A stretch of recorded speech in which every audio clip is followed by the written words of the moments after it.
What is going on, everyone? It is Connor, the co-host with the most, back with the final episode of the 2022 NHL Division Previews.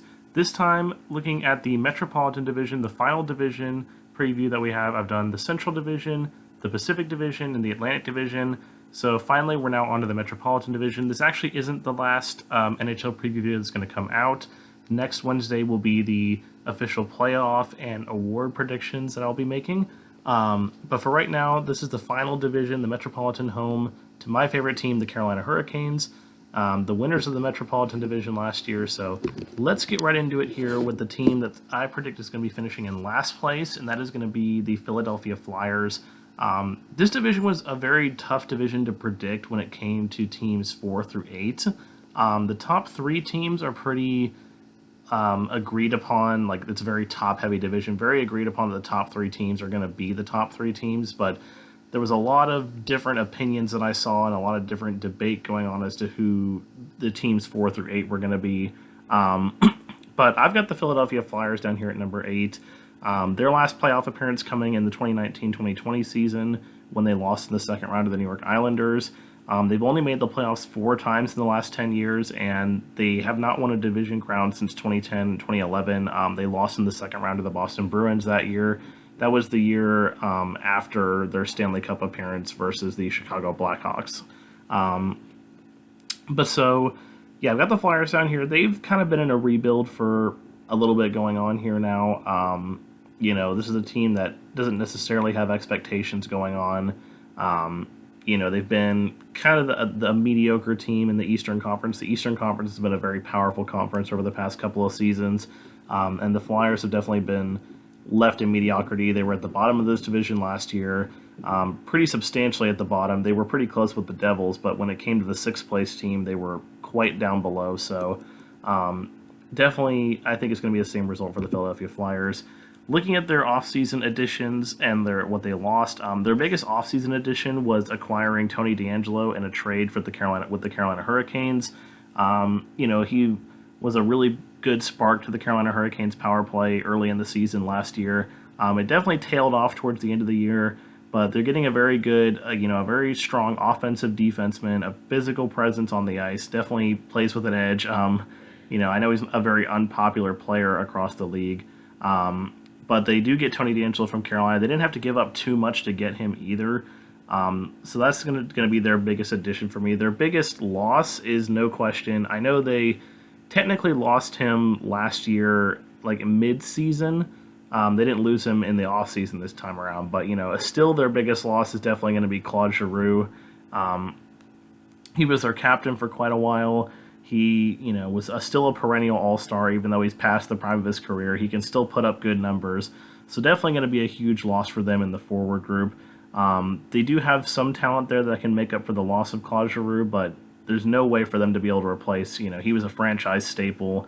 No way to replace a guy like him. Tony DeAngelo certainly helps with the scoring aspect on the back end, but on the forward position, that's definitely a huge piece that they're losing. But their potential MVP Hart Trophy candidate for me is going to be Cam Atkinson. He was the best player on the team last year aside from Giroux. And he's definitely, he's got experience in a bit of a leadership role back from his time in Columbus. So he's definitely going to have to step up and be the new guy for the Philadelphia Flyers.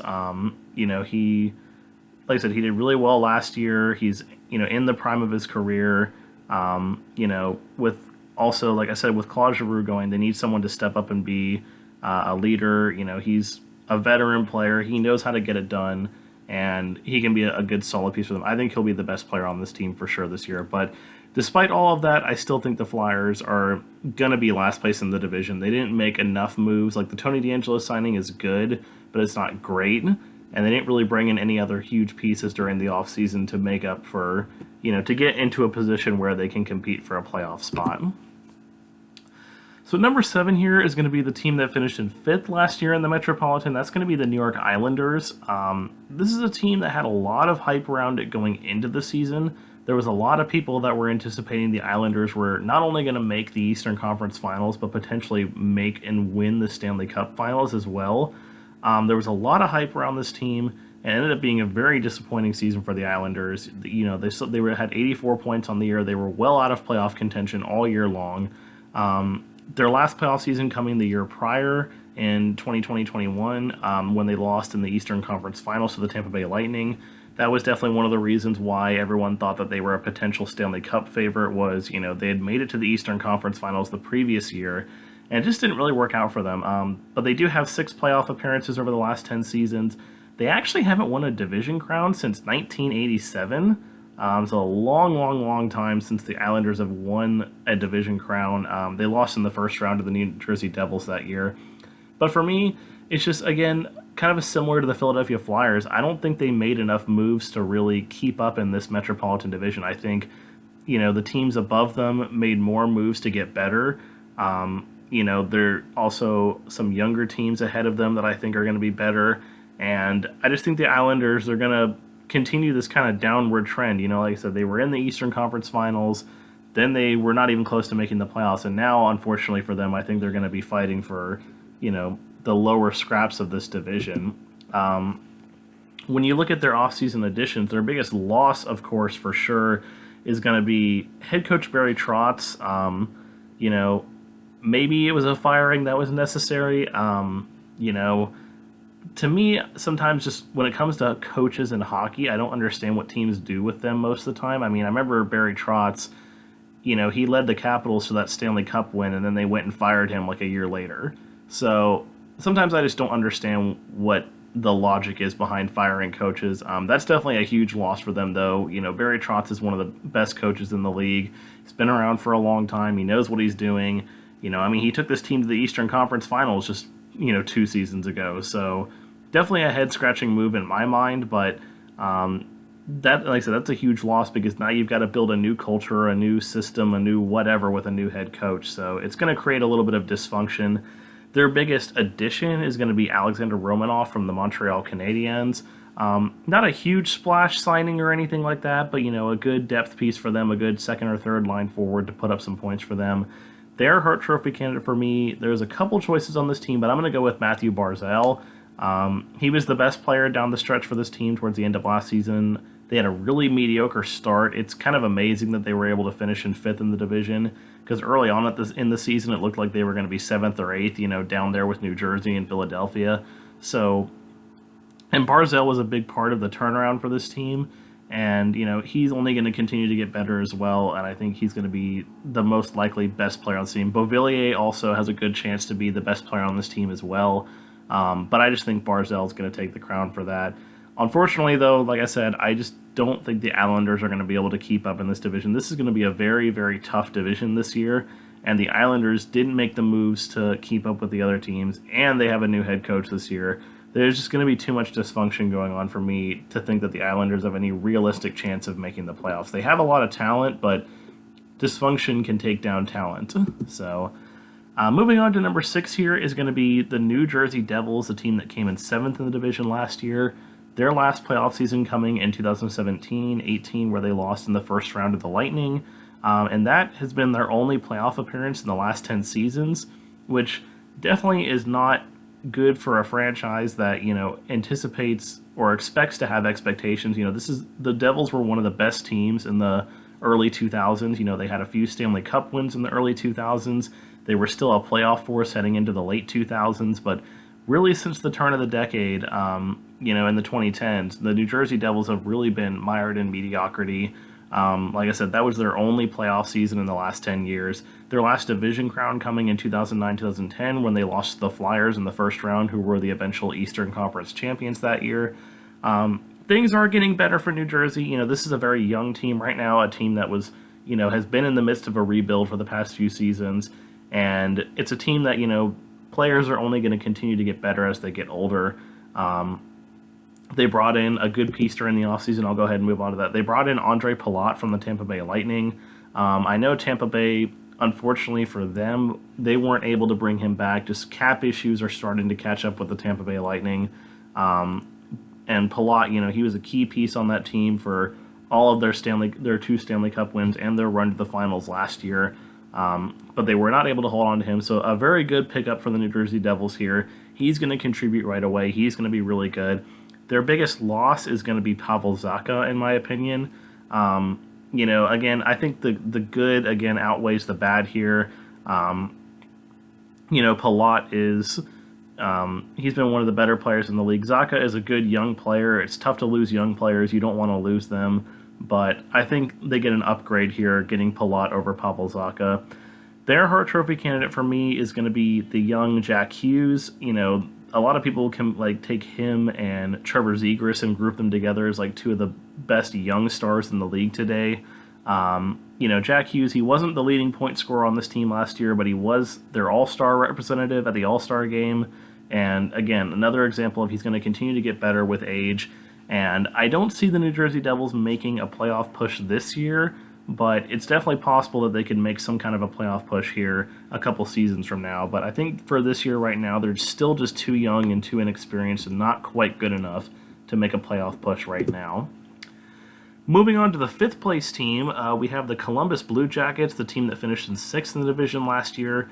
Their last playoff season coming in the 2019-2020 season when they lost in the first round to Tampa Bay. That was the Tampa Bay Revenge playoff series because the year prior, Tampa Bay had won the President's Trophy and Columbus had swept them right out of the playoffs. So definitely that was the Revenge series. They have missed the playoffs for 2 straight seasons now. They had 4 straight appearances before that, so a team that's definitely looking to get back to the playoffs. They've a very young team in the NHL, so they've never won a division crown, but they only just became a team kind of back in 2000, so they haven't been around super long. Moving on to their additions and their subtractions, their biggest addition in the offseason, no question, the biggest free agent signing in the offseason of the NHL, getting Johnny Gaudreau from the Calgary Flames. All these American players are wanting to come back and play in the USA. They're not wanting to play for these Canadian teams. We've seen that with Gaudreau. We've seen that with Matthew Tkachuk. It's possible we could see that with Austin Matthews here in a couple of years, but Johnny Gaudreau was definitely the biggest free agent signing this entire offseason, so no question, Johnny Gaudreau is their biggest addition, and he's going to be their potential Hart Trophy candidate for me as well. Looking and expecting for great things out of him. I know the Columbus really wants and thinks that he's going to do well for them. So we'll see how it goes. Their loss, they did have to give up Oliver Bjorkstrand in order to get Gaudreau. But it's definitely an upgrade. Bjorkstrand, he's really good as well, but there's no comparison. Gaudreau is definitely better. An upgrade there for sure. And Gaudreau, this is a team that's definitely going to be interesting when it comes to the playoffs because they got a lot better with Gaudreau. They brought in a couple of other pieces. It's another young team that's getting better, and they're right on the edge of making the playoffs. I don't know if they're going to make it. They definitely could make it. They definitely could take a wild card spot for sure. There's some people, there's a lot of people that are mixed on this team. I mentioned that there's a lot of mixed opinions on teams 4 through 8 in this division. Some people think that the Blue Jackets are for sure locks to make the playoffs now. Some still think they're going to be towards the bottom of the division. I think putting them right here in 5th is just about right for them. I don't know. I think they'll probably just miss out on the playoffs. I think, the 4th place team here and the Ottawa Senators are going to get the 2 wild cards. And I think the Blue Jackets, they're going to be right in that fight towards the end, but I think they're just going to miss out.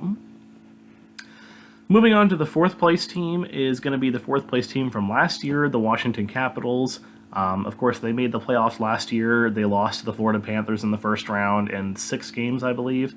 8 straight playoff appearances for the Washington Capitals. So, anyone who's a hockey fan, knows anything about hockey, the Washington Capitals, they're one of the most consistent teams in the league over the past, really the past 20 years. This team, ever since Alexander Ovechkin came to town, they're pretty much a lock to make the playoffs every season. Their last division crown coming in 2019, losing to the Islanders in the first round that year, who were the eventual Eastern Conference champions. The thing for the Capitals is, they're getting old. This is an older team that is, they're still trying to hold on to that championship window and, wanting to make a run at the championship, but their life and their, ability to win a championship, in my opinion, has just about gone out. There's not enough young pieces on this team. There's a lot of goaltending questions on this team. There's, like I said, there's injuries to consider with this team. Tom Wilson and Nicholas Backstrom are going to likely be hurt to start the season. So 2 of their top 5 players are going to be hurt to start the season. So the Capitals, like, they still have enough talent on this team to make it into a playoff spot. It'll be tough in this division. They're going to have to fight the Blue Jackets. They're going to have to fight, potentially teams like the Senators and the Bruins for that wild card spot. But I think the Capitals have just enough talent to probably do it. Their biggest addition in the offseason is going to be goalie Darcy Kemper.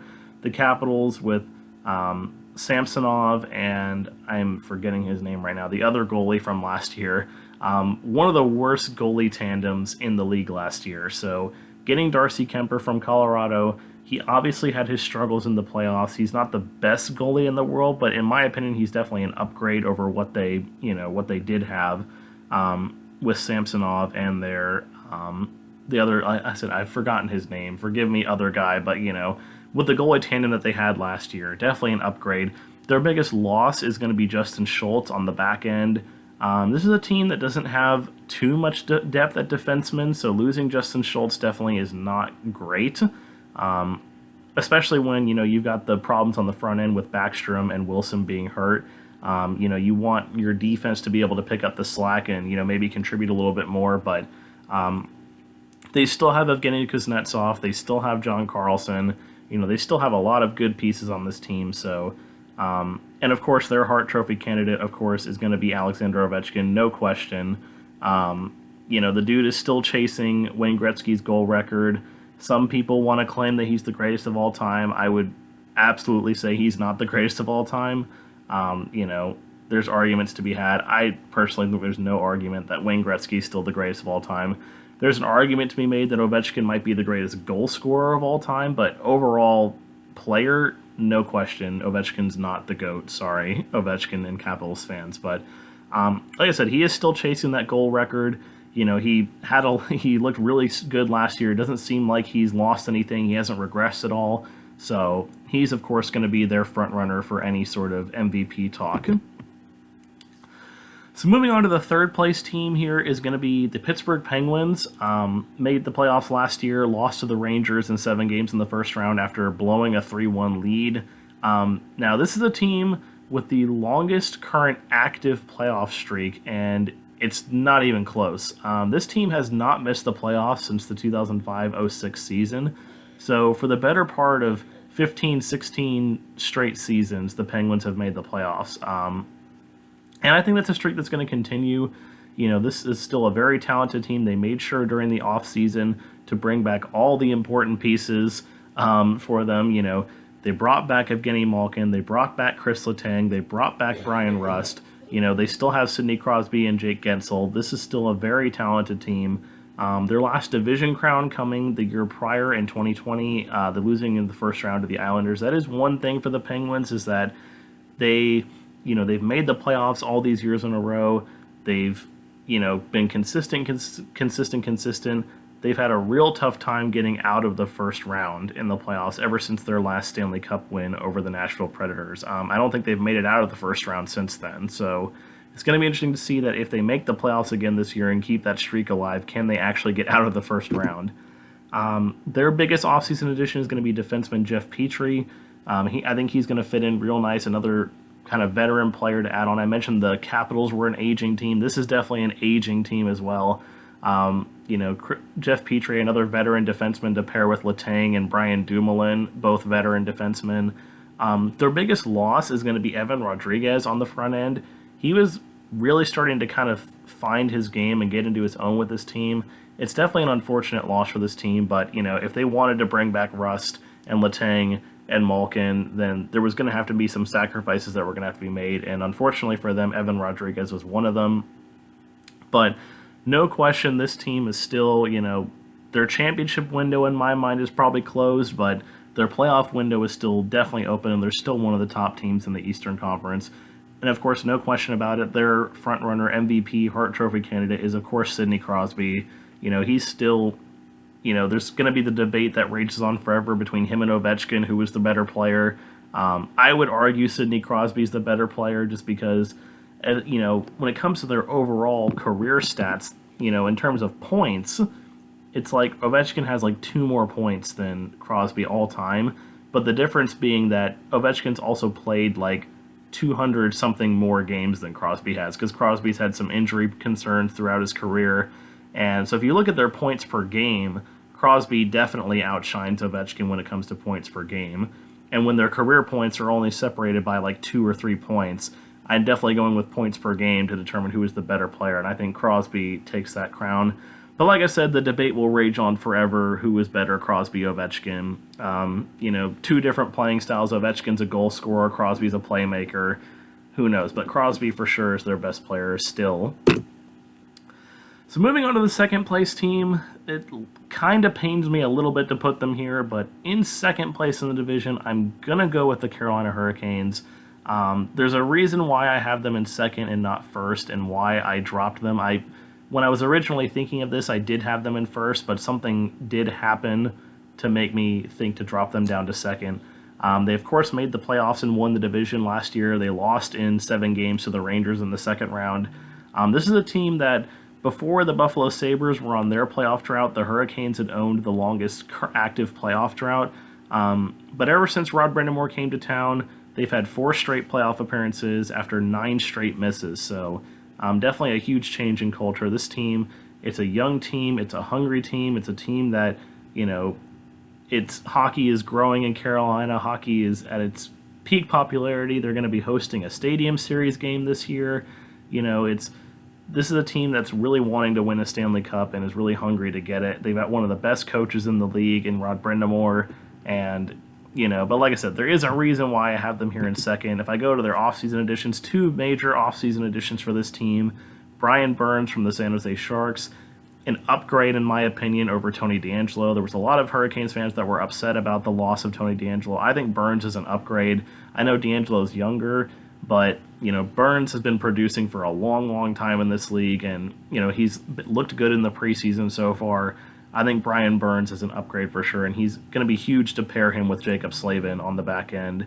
The other big addition that is a big addition, but also a reason why I have the Hurricanes finishing second, is because Max Pacioretty from the Vegas Golden Knights, Hurricanes literally had to give up nothing to get him. It was basically a cap dump by the Vegas Golden Knights. All they had to give up was quote-unquote future considerations.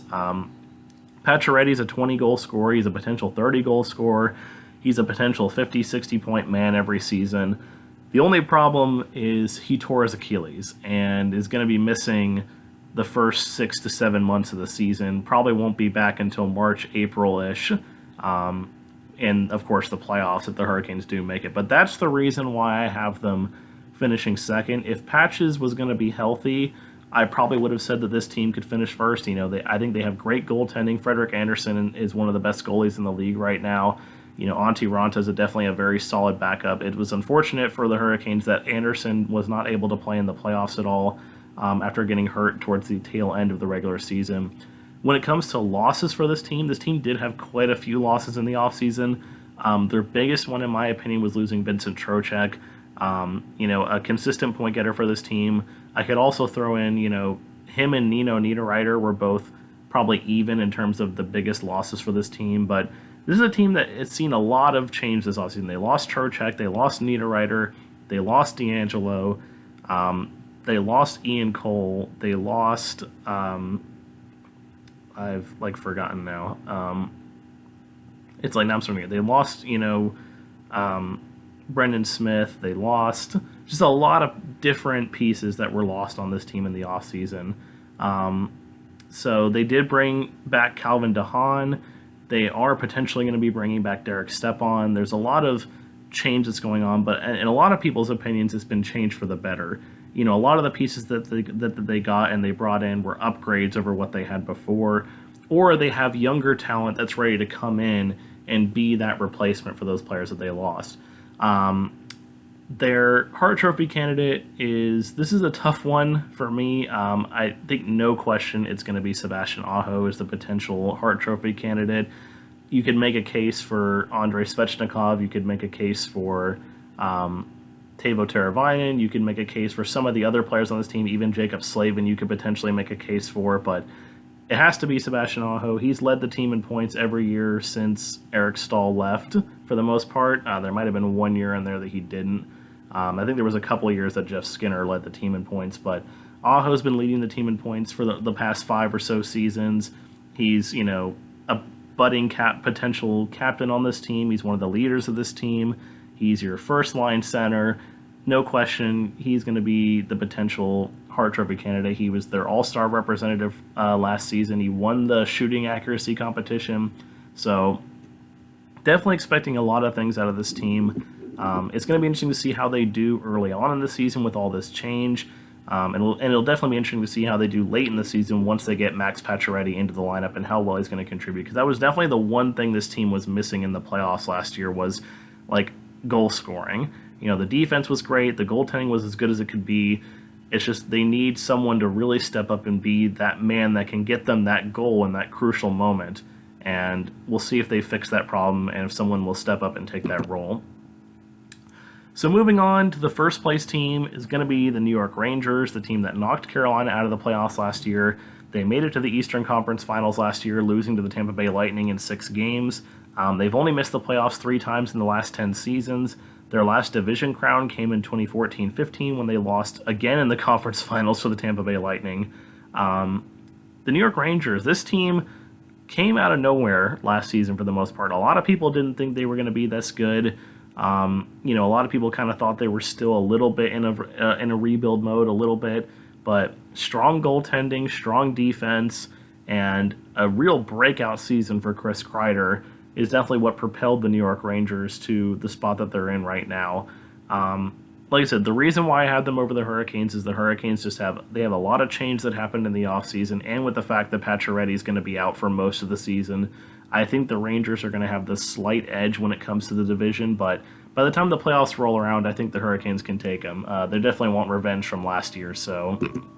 but looking at their offseason additions, speaking of the Canes, their biggest offseason addition was Vincent Trocheck. Their biggest loss was Ryan Strome, which I know a lot of people are really... when you're looking at that comparison with Strome and Trocheck, a lot of people are calling it a downgrade, going from Strome to Trocheck. I'm not sure it's so much of a downgrade as much as I think it's just kind of an even swap. I think the problem for the Rangers was the fact that they gave Trocheck a huge contract, which I don't think he necessarily deserved. He was definitely a good player, but they gave him some 7-year, $6.5 million deal or something, which is you give that to all-stars. And Trocheck, unfortunately, I love him, but he's not an all-star. So I do think they overpaid for him, but it's definitely, he's going to be on there to help fill the void that Strome is leaving. They're a Hart Trophy candidate. This was also another tough one. This is a team, you could argue Igor Shesterkin, he was in the running for the Hart last year. I am expecting a little bit of a drop-off from Shesterkin. I don't think he's going to be as good as he was last year. I just think, last year was one of those, kind of perfect years for him. So, naturally, you can only go down from there. So, I think there's going to be some regression out of Shesterkin. I do think Kreider's going to not be able to replicate what he did last year. Adam Fox is still going to be a Norris Trophy candidate, but I don't think he'll be a Hart Trophy candidate. So I'm going to give it to Mika Zibanejad. He's been a staple of this team throughout the rebuild and throughout what they've been doing now. It's honestly amazing to me that, the Rangers, they haven't had a captain since Ryan McDonough left the team way back when. It's honestly amazing to me that Mika Zibanejad has not been named captain yet. I thought for at least the past couple of seasons he was going to finally be named team captain. Hasn't happened yet. I don't know. I don't think it's going to happen this year either. They haven't announced yet who their captains and stuff are going to be, but I definitely think he's the best player on this team. I think the Rangers are going to be a force going to the playoffs. They definitely have a good chance to make it back to the Eastern Conference Finals once again. It's going to be fun to watch them compete with the Hurricanes again this year as to who's going to get the upper hand. But definitely should be a good battle. So thank you guys so much for watching. Make sure you let me know down in the comments below whether you agree, disagree with my takes. Do you think some teams should be higher? Do you think some teams should be lower? Make sure you hit that subscribe button if you haven't already. Hit the like button. Helps out this video a lot. Like I said, leave a comment, hit the like button. It helps out the video.